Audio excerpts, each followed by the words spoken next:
Tuesday. I want to say August 4th. Okay. I'm gonna try and get 2 videos knocked out. This morning before noon. It's after 11. I usually talk to my husband on his lunch break at noon. Um,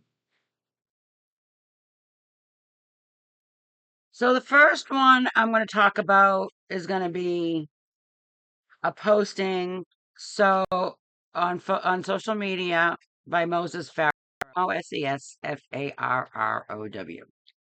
I suggest you people follow him. He will give you the true realization of adoption.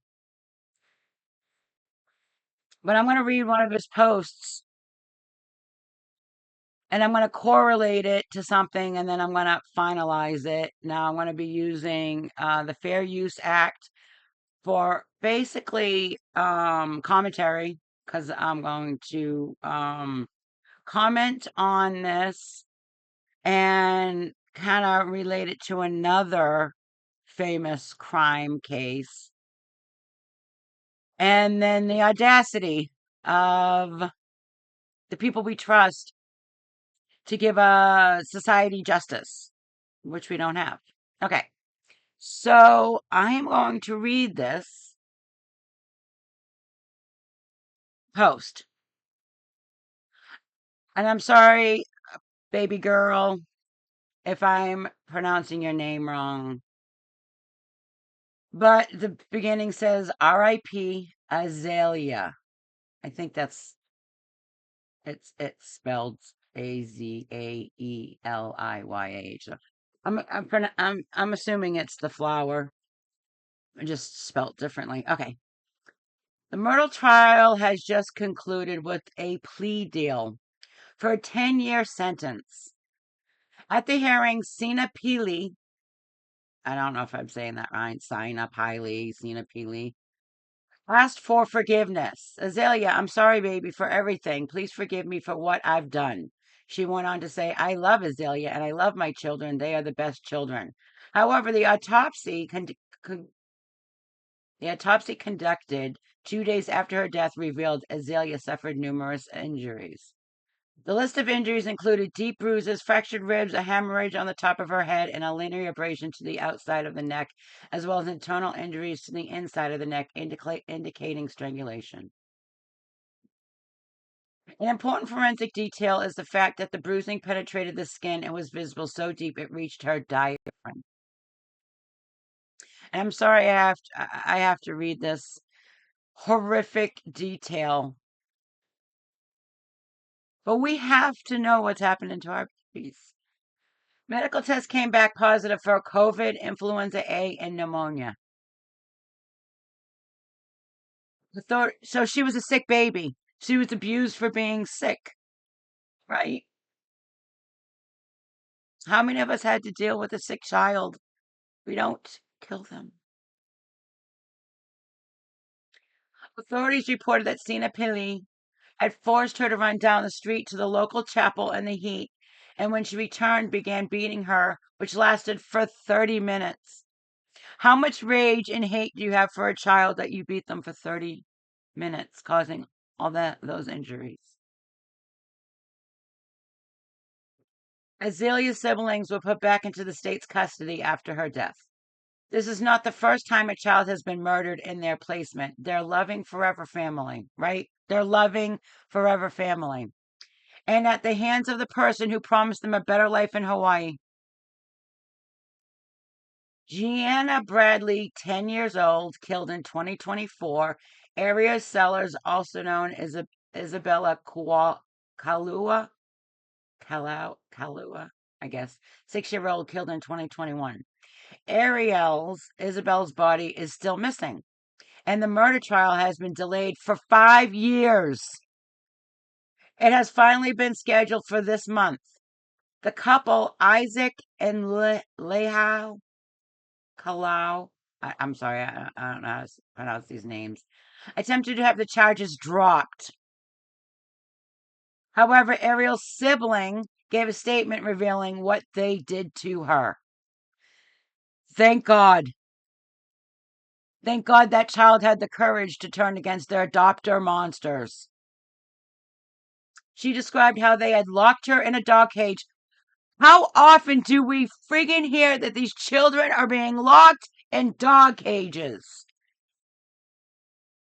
So often. I mean, and why not? We fucking treat these fucking children like domestic pets.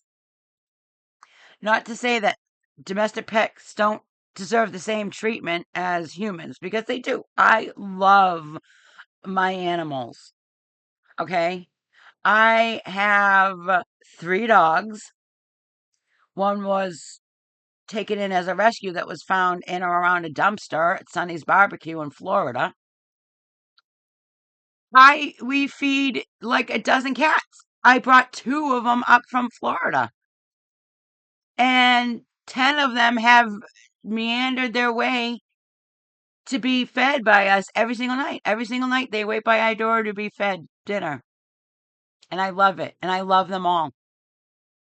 Because to me, anything other than bugs, I hate bugs, but anything with warmth and a heartbeat deserves love and kindness, in my opinion.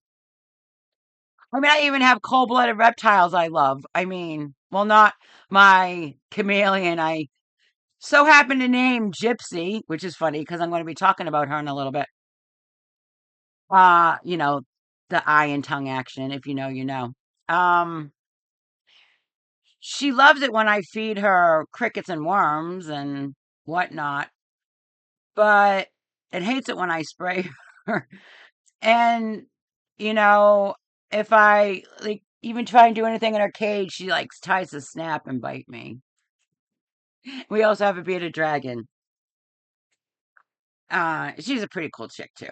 So, and not to mention a bunch of chickens and ducks that we love and named and used to pet every day until we put them outside. So, and I still go out there and I still capture them and pet them and whatnot. So I love my animals. I treat them very well. But children are different than animals. And the fact that they're not just put in cages like dogs, they're actually also rehomed like dogs. You can't deal with them anymore. Um, and so you sell them to someone else on the black market, most likely. I mean, some are given back to DCF, CPS, whatever you want to call it. Okay. She reported that the couple began going around to different beaches and pouring green liquid into public toilets. She described how the wife had pots and pans and other cooking materials to wash at the beach. As a lookout, she saw them pouring a green substance down the drain before leaving the bathrooms. This case has resulted in an unprecedented move to unseal portions of the family court proceedings involving her adoption and foster care proceedings. Now, DCF, CPS, you fucking suck. The fact that you would let these kids go into these houses knowing their trauma. You rip them from the families they've known at any age. Any age. If you take a child from their biology, what they've been nurtured and grew up with, and put them with a stranger, they're going to be like messed up, discombobulated of some extent at any age. Do you understand that? At any age. On September 30th, 2025, the Hawaii Supreme Court held that disclosure of records in foster care adoption cases may be warranted when the child is missing, has suffered a near fatality, has been critically injured, or has died. If disclosure is appropriate, courts protect the safety and well-being of the children involved by redacting identities. In Isabella's case, the court held that disclosure with redactions was required in part because access to the records would contribute to public understanding and awareness of the response of agencies and the family court to problems of children abuse and neglect. This is so fucking hilarious with our courts too.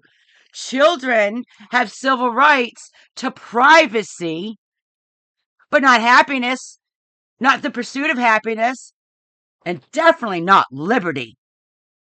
Definitely not liberty. What freedom do you have being put in a fucking dog cage? None. None. What freedom, what liberty, what pursuit of happiness do you have to be the only child in that house or the only children? Because it's also a very well-known thing that when you have these adoption and foster monsters that have their own biological children in the house, and then someone else's kids that they're fostering or adopted, those children, the foster and adopted, are treated like shit. And the other ones are treated like they're princes and princesses, so that the adopted and ones have to be the slaves for the family. It's a well-known fact. I mean, come on.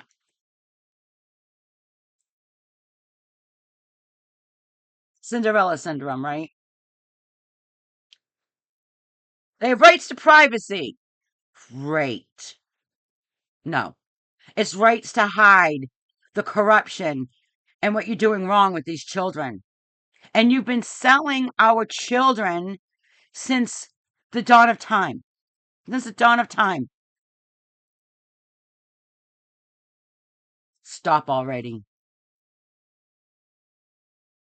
However, in Azalea's case, her murderer was convicted of criminal assault that has a maximum of 10 years in prison. Neither case identified the fact that these were murders of someone else's child. We need to be asking how they obtained these children. And like I'm saying, these children have trauma. They really need to be followed periodically. And I don't mean like every 5 years, periodically, to see how they're adjusting in their adoptive home, to see how they're adjusting to the trauma. Because it's trauma. So what we need to do is make laws that after a child is adopted, that they're checked at least once a month. Still. Make the families pay for it out of the adoption subsidies they get. You make biological parents pay for supervised visitation, fathers or whomever. You want to be a parent, there's responsibilities in life, there's costs in life.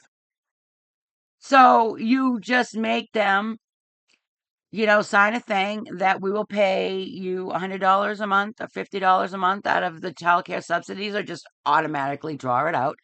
Get your ass over there and make sure these kids aren't in cages. Make sure they're not dead. This case was one of these cases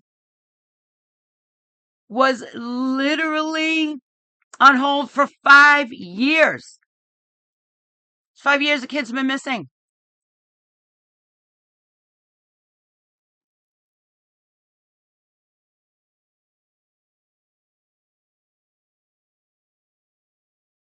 Who else was involved in the transaction? I have another video about how I believe CPS workers, everyone involved, should be also criminally held accountable when a child is murdered. You vet these people. If you can vet a fucking biological parent, you can vet a fucking foster and adoptive parent just as well or better.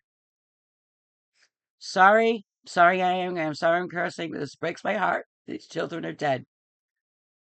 These children had a right to life and happiness and liberty just like we did.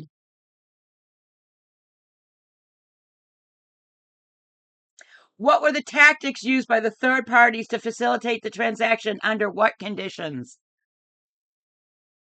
And I'm also going to go over at some point. I want to grab a little more comments that I find on social media about how parents are forced to do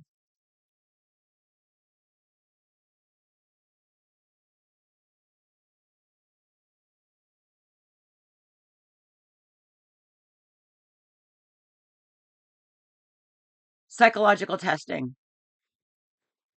like a battery of tests. And it's usually done by some quack doctor who shouldn't have a license because he will falsify findings of mental disabilities and most often will find some sort of personality disorder or substance abuse or something like that. That's not even true.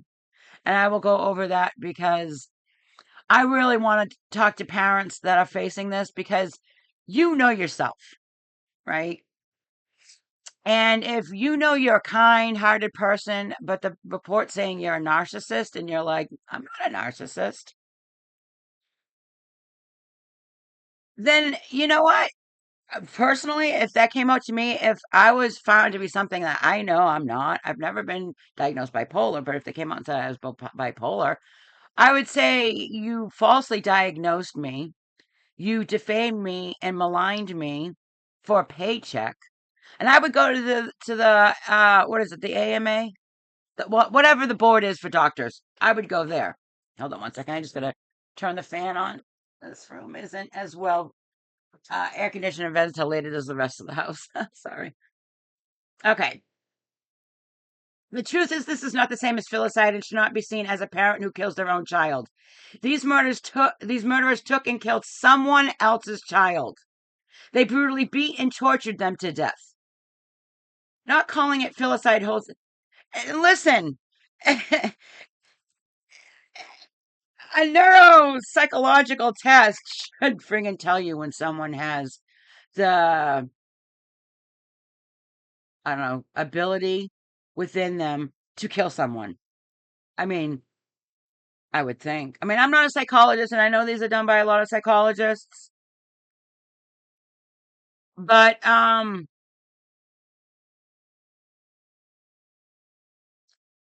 I would think it would have some indication of homicidal tendencies.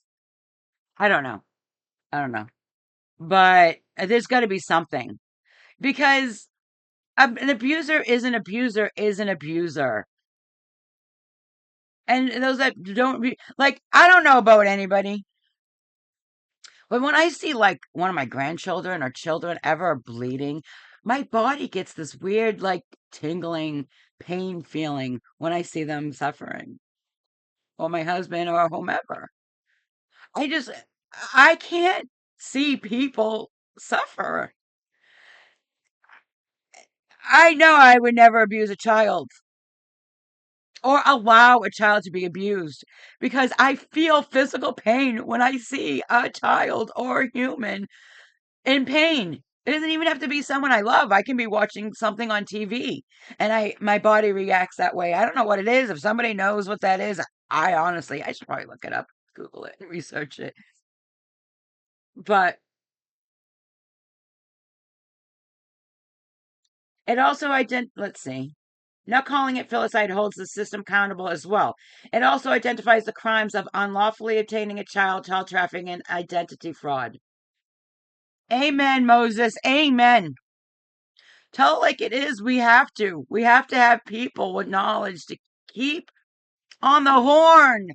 Get on your soapbox. Get on your social media and be loud. And that's what I'm trying to do with this channel.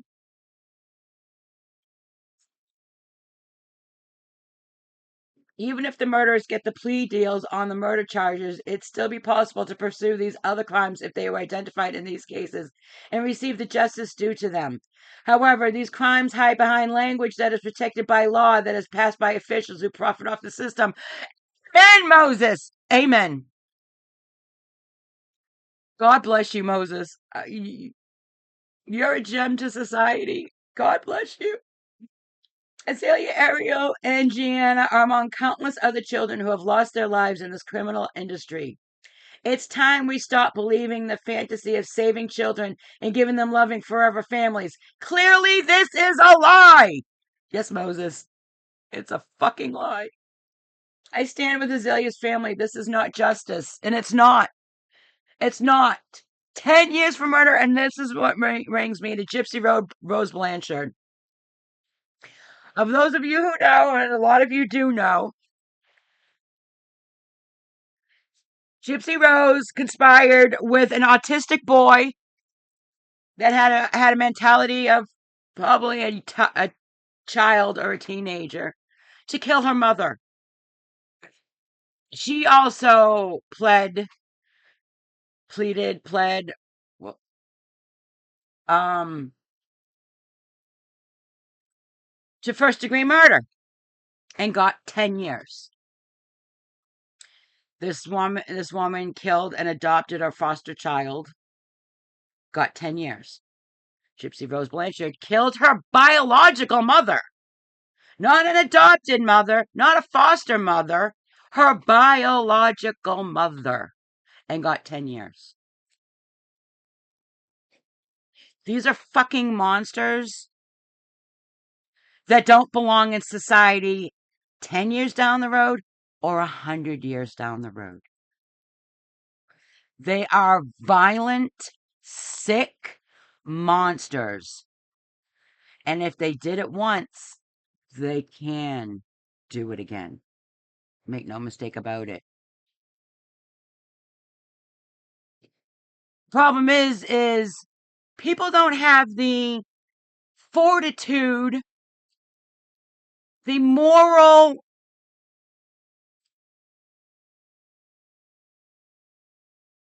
accountability to call it out. Gypsy Rose has a husband and they have a young child. And I believe they do have a child. I know there's like a maybe baby or whatever, but I believe they have a child. Because, I mean, anything can produce. You don't have to be a good person or a good creature. Anything can reproduce. Dang. In TV, Godzilla can. I'm just kidding. Or Titan X or whatever it is in Monarchs, but that's another.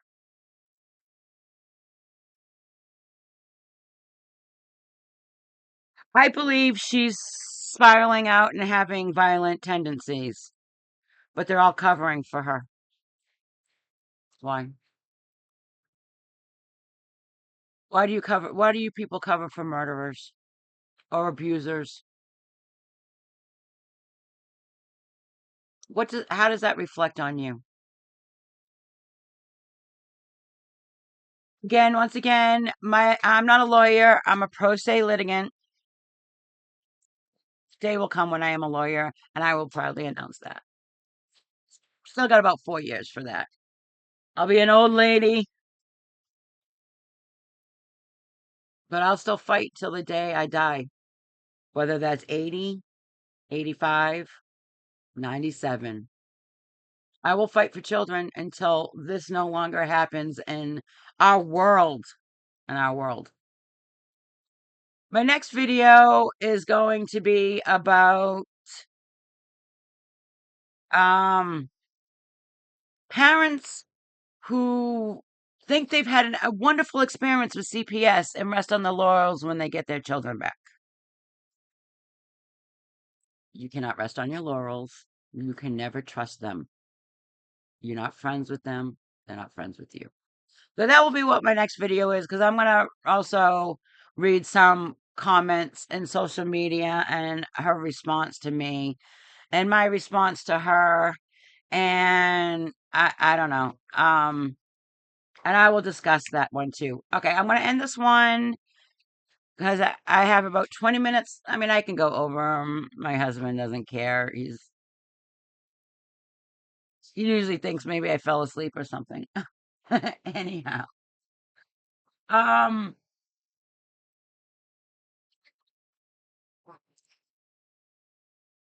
follow Moses Pharaoh on social media. he tells us about children that are being killed, and it's hard to read. It's a hard, hard read. It breaks my heart. These aren't even my children, my grandchildren, and I'm crying. All four of my children I gave birth to and raised are alive. Thank God. I was a helicopter parent, and that could be why I was, because I always thought I'd rather have an overprotected kid than a dead one. I'm not the garbage that CPS wants to make me out to be, and that's why I will continue to fight in court. If you want to follow me, tell friends and family, because you have to know someone who's going through this ordeal, who has CPS in their life. I have been dealing with them for 30 years. I know their tactics. I know what they're supposed to be doing and what they're not doing. All right. Have a great day, and I'll see you. Um, I'm going to do another couple videos. One is CPS. I want to keep my content solely CPS. Another one's going to be a little bit of a political one, only because it needs to be said. All right. Have a good day, and I'll see you all later.